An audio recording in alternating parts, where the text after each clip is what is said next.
Hi, everybody. It is Tracy Bloom here with Books, Kids, and Creations podcast. And today we have the honor of speaking with the very talented author illustrator, Elsa Charretier. And Elsa, thank you so much for joining. I know you're all the way over in France, so a little I bit of time am. difference. Yeah. Thank Thank you. Thank you for you. having me.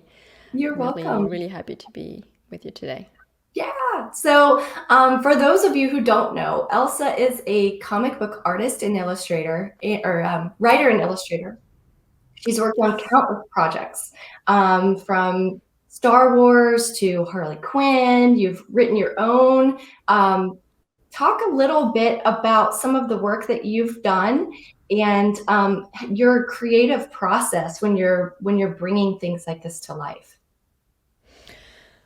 Okay, so I started my career working for DC, Marvel. Like I've done some Star Wars and all of that stuff. So for the major part of my career, until about 2 or 3 years ago, editors would come to me and say, "We have this project for you. We need like an artist for this project. Are you interested?" And so I wasn't necessarily at the start of those projects.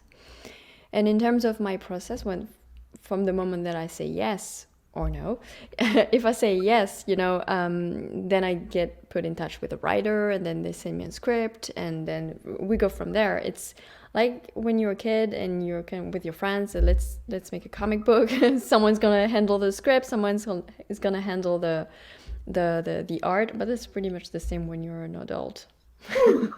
That's really cool. So when you get brought on to some of these, household names like, Star Wars world and even some of the existing characters like Harley Quinn and some of these very well-known heroes and villains, how much freedom do you have from a creative standpoint?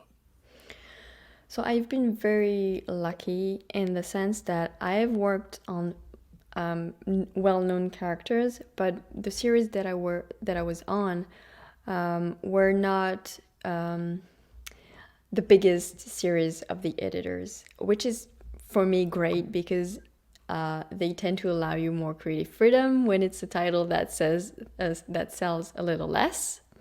So that but when you're working on Batman, for example, all eyes are on you. So I'm guessing that the creative freedom is a bit more restricted, but it's I'm guessing. But with the books that I did, of course, the editors is going to tell you when you're doing something that you shouldn't be doing. Or in terms of Star Wars, for example, there are a lot of storylines that you should not step on because it's going to affect continuity for the characters and other theories. So in that case, the editors is going to tell you, and that happens at the writing stage, that you can't go into this or that, you can talk about this or that character, so all that stuff. But as an artist, I really didn't or never got really issues with that. I get a script, I do my thing, and I might get a note for like a costume that is not right or all that stuff, but they usually leave us alone to do our work. It's Yeah. always better that way.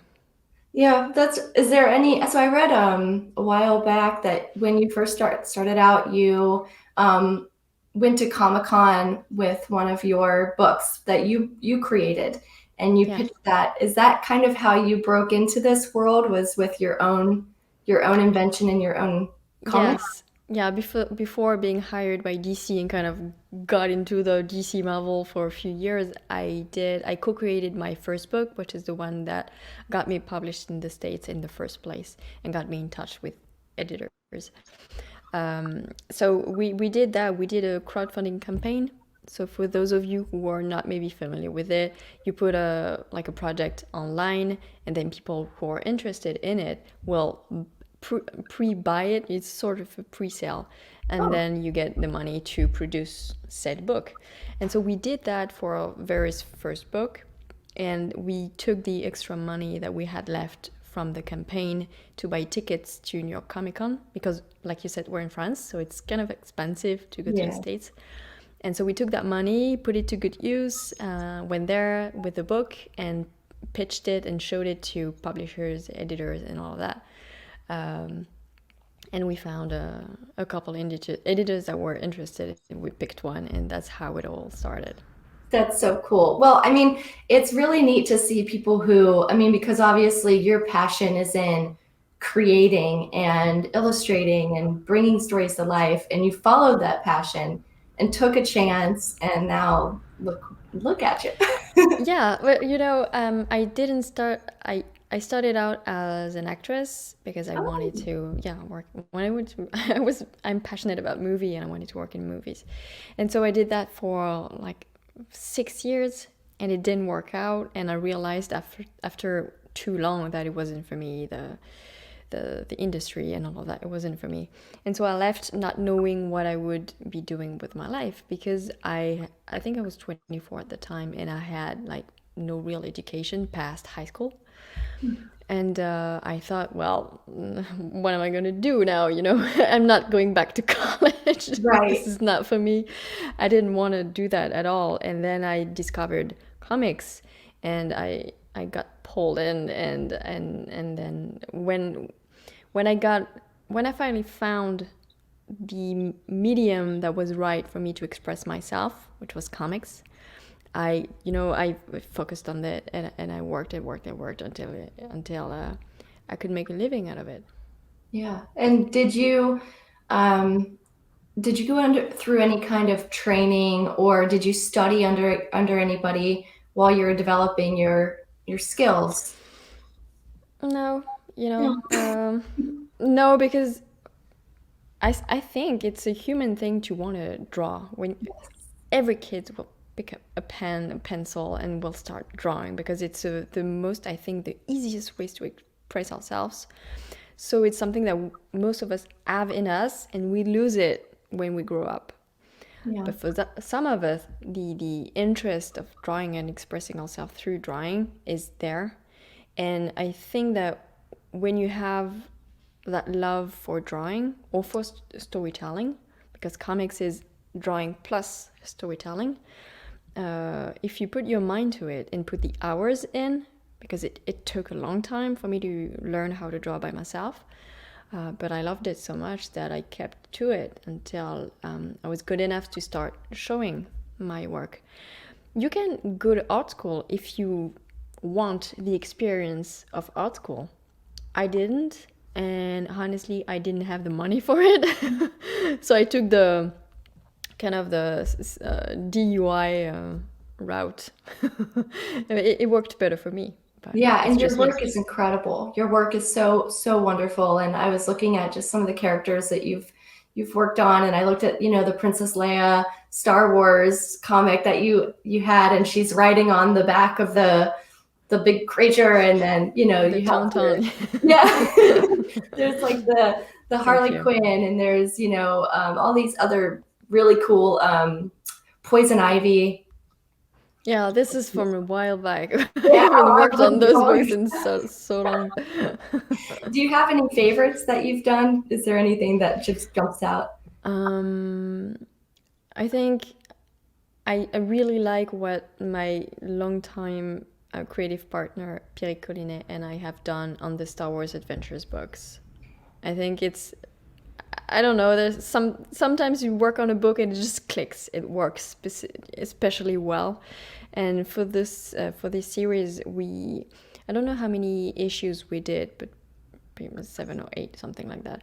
And I think that we were able, because we know each other so well as creative partners, to utilize the strength of the other one rather well. So the Star Wars Adventures books are one of my favorites. And the Star Wars Adventures, since we're talking to a younger audience, would be my favorite. And I have another book which is for adults with very mature content, which is called November, but it's not for kids. So yes, Star Wars Adventures, definitely. Really cool. Yeah, I think it's neat, to look at your journey and, how you began and what you're doing now. And I think there's a lot of positive messages that can be shared with children as far as believing in yourself and, following your heart, following your path, and, working hard until you can get to a place where you're satisfied with your creation. So Yeah, I was lucky enough to be brought up by parents who never limited me in terms of what I could do and in terms of whatever career or how I should live my life as an adult. They always encouraged me to do what I wanted to do when I wanted to become an actress, which is like those kind of professions or jobs that, is it gonna work? Probably not.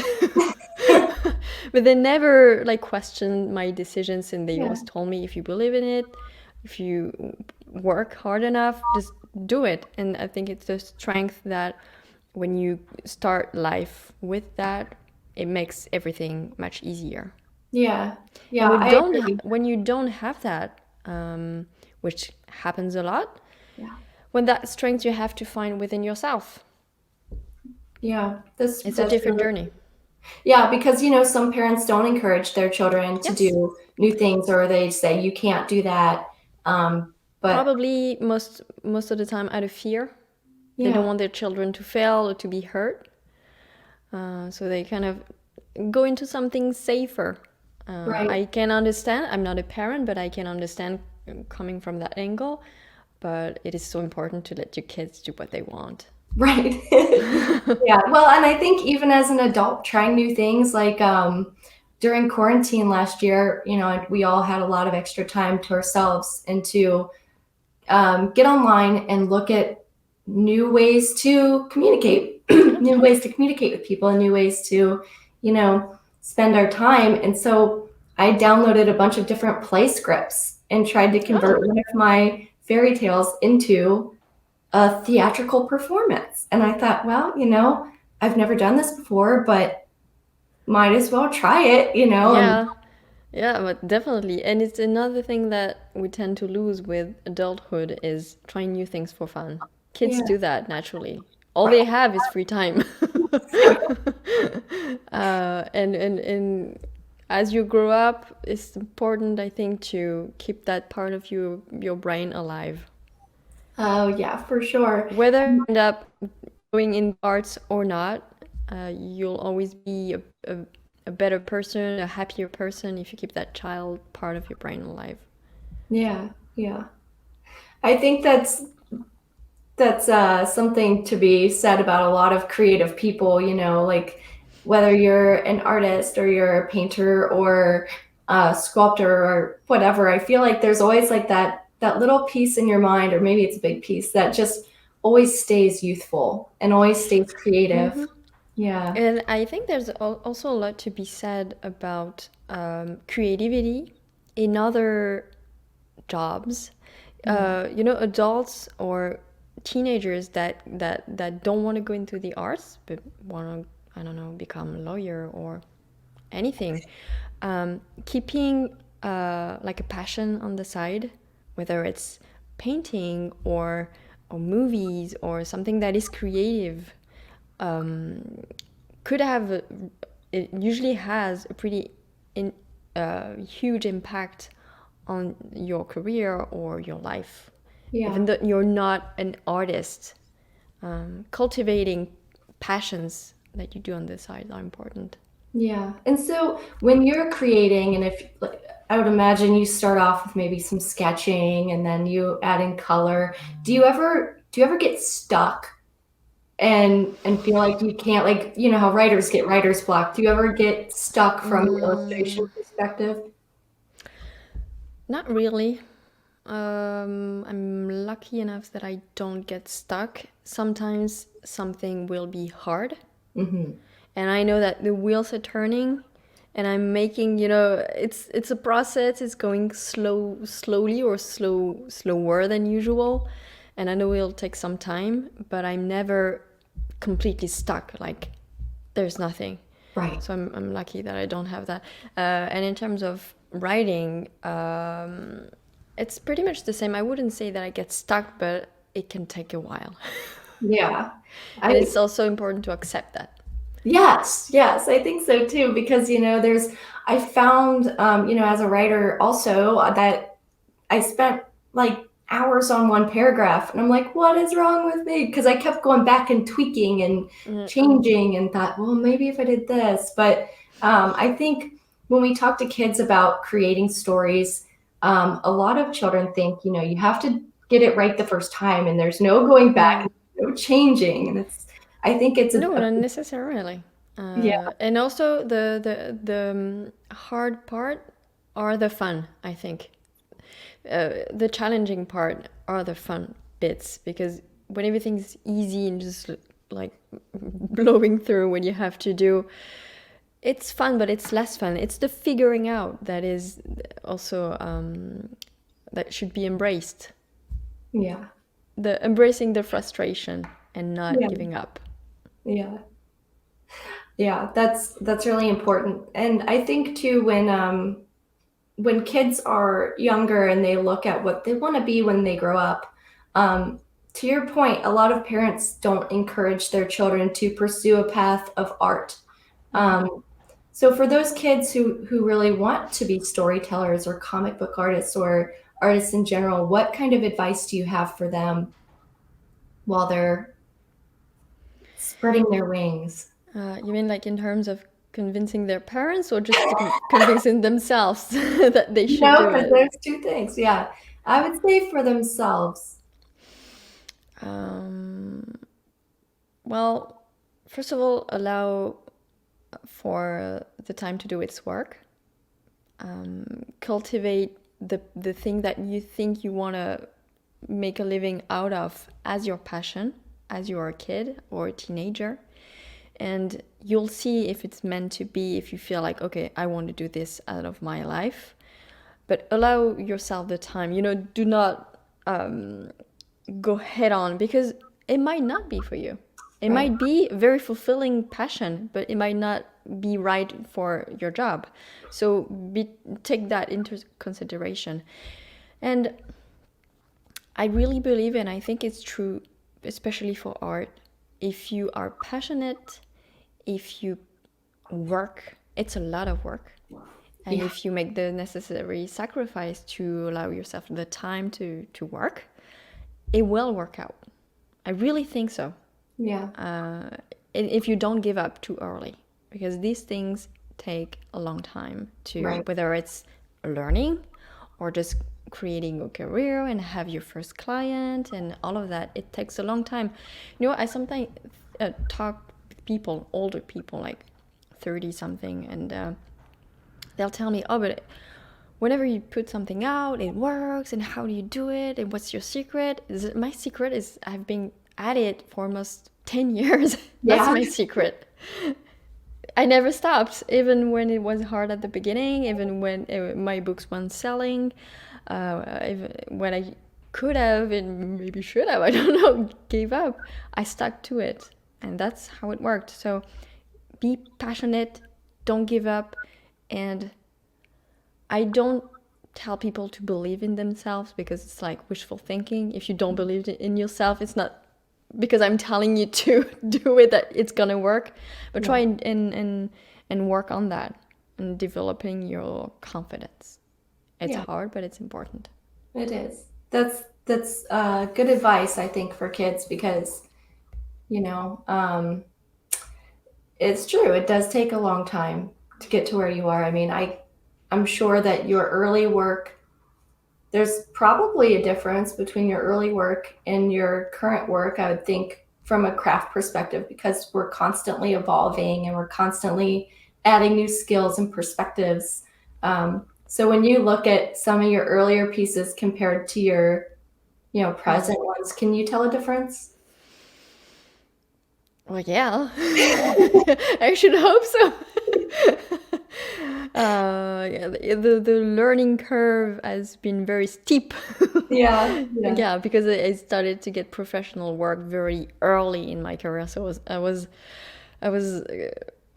my works look very like a beginning of a career artist, and now I think it's a little better now.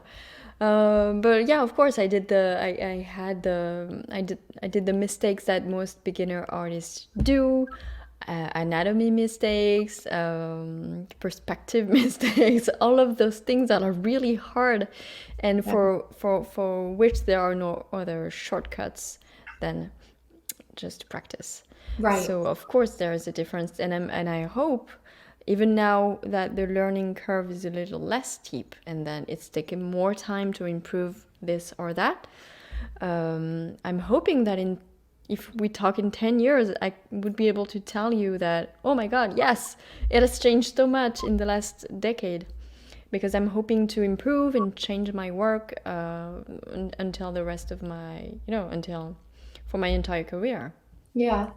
And it would be really cool if something that you create ends up getting turned into a movie. So that way it's like the full circle of movies and yeah, I would love that. And not only for the money part, which can't be ignored, let's be honest, but for the one of the things that when I talk to people about adapting my stuff for cinema, all of that, is that I want to be part of the process, the production process, the how you work on the backgrounds, the costume, all of that.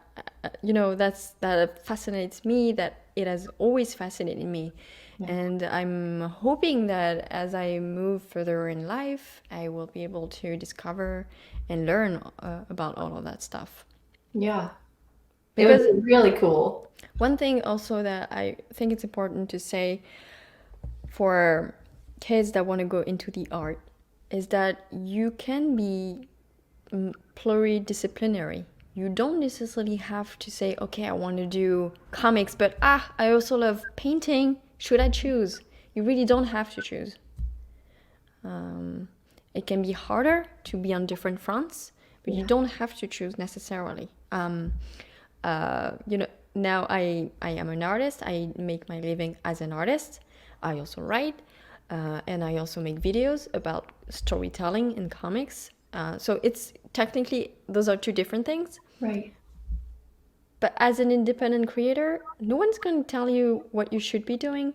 I tell myself what I want to do, So we're used to thinking, and kids are taught that there are a right way to do things and a wrong way to do things. They are not. It's a secret that I'm letting you on. There are really not wrong way to do things. If you think it through, if you go with it with purpose, you can do what you want. Like, really, I'm not just saying that. It's true. I do what I want. Wise words.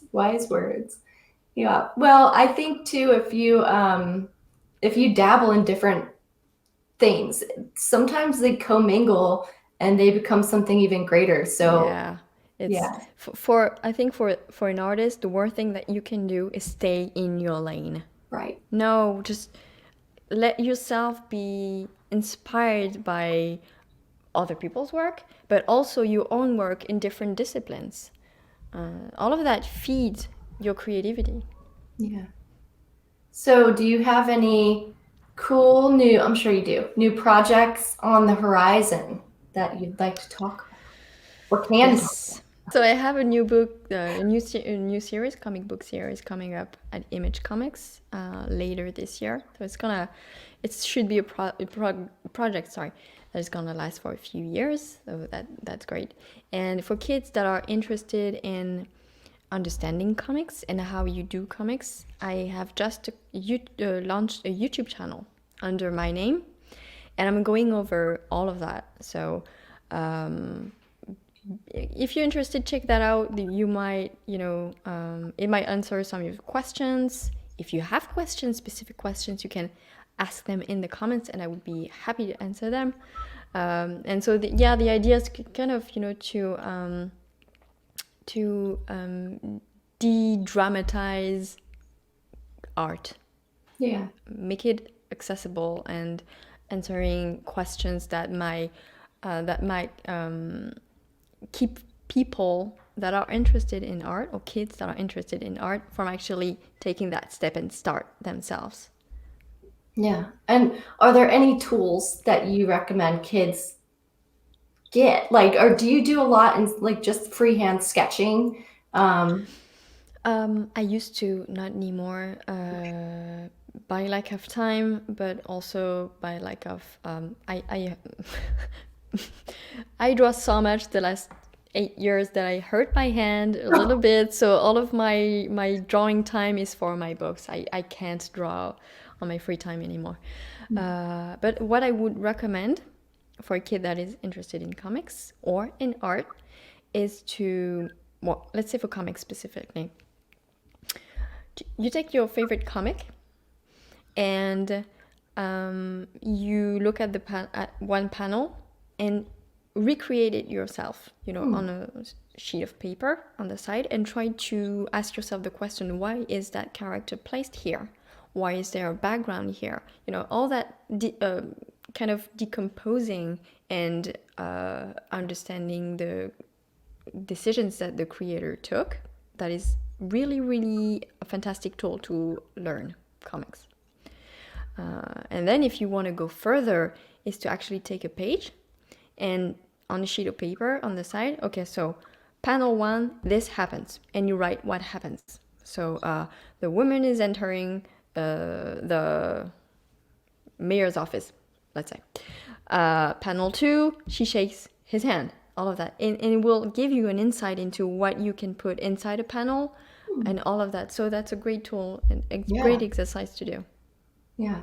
And I looked at your YouTube channel just the other day and I was like, the sketch that she's doing of the floor, it was like a checkered floor. And I went, yes, it matches her sweater. It was not on purpose. We realized that after the fact, but that's so cool. Yeah. That's funny. Well, we're right about at the half-hour mark. So I guess, do you have any departing words of wisdom for future generations? If you look at your career so far and what kind of legacy you envision leaving behind for kids, what does that ideal legacy look like for you? And what's some imparting wisdom for children? Have fun. Whatever you end up doing, have fun with it. Whether it's being an accountant or, I don't know, tennis instructor, whatever, have fun with it, and keep your mind open. Yeah. And I think that's a good advice for everybody, whether or not you're growing up and there's so many things we can be open-minded about and benefit from. Yeah. I think being open-minded never hurt anybody. Sure never did. Yeah. And as far as, when people look at your name and who you are as a person and an artist, what are some things that you want to, I guess, leave behind from a brand perspective? I mean, when people think of you, what do you hope that they reflect on or think of? Whew. I don't know. I kind of never thought of that. Okay, so it's something that I try in my life, and maybe I would be happy to be remembered like that, is to not have limits, to not set myself limits. Right. Yeah, because if you would have, then you wouldn't be where you are today, which is yes, in this position that you're in, and you love. It seems like everything that you do, you love and you enjoy. So that's very awesome that you can do that.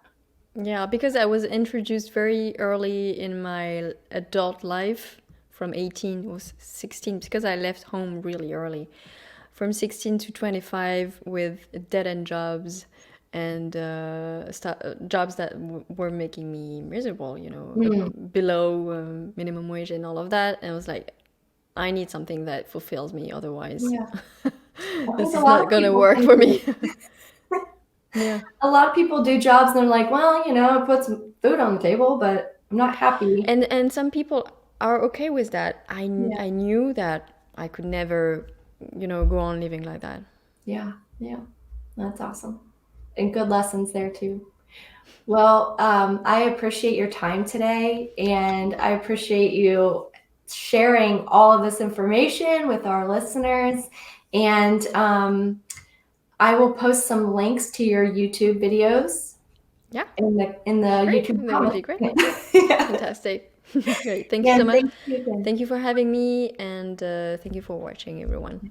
Thank you. Bye. Bye.